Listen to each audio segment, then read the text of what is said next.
Alo, assalomu alaykum dada, yaxshimisiz? Sog'ligingiz yaxshimi? Rahmat. Bezovta qilmadimmi?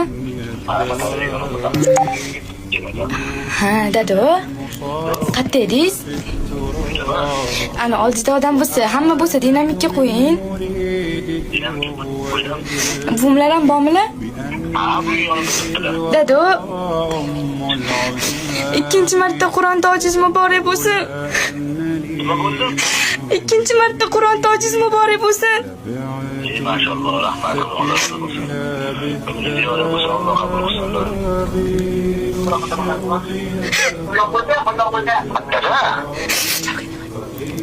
Tog'imlar ketdi.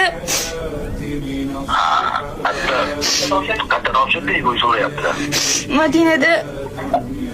Madinada? Madinada. Ha, onlayn topshirdingmi? Ha. Mayli, mukofoti mendan senga umr Xudo xolisa qilib. Dada to'liq yodladim. Endi qoriya qizim deb yuraverasiz. Bu videoda oxirigacha ko'rgan bo'lsanglar, ko'ziga yosh kelmagan insonni o'zi bo'lmasa kerak. Juda ham xursand bo'ldim. Juda ham baxtli inson, baxtli ota. Ana otani bolaga bergan tarbiyasi, ana bolani ota-onasiga qilgan rahmati, ayol kishini farzandi qo'lidan yana nima keladi? Juda katta ishlar qilib qo'ydi-yu, bilinib turibdi-yu, mashalloh. Alloh rozi bo'lsin shunaqa farzandlardan.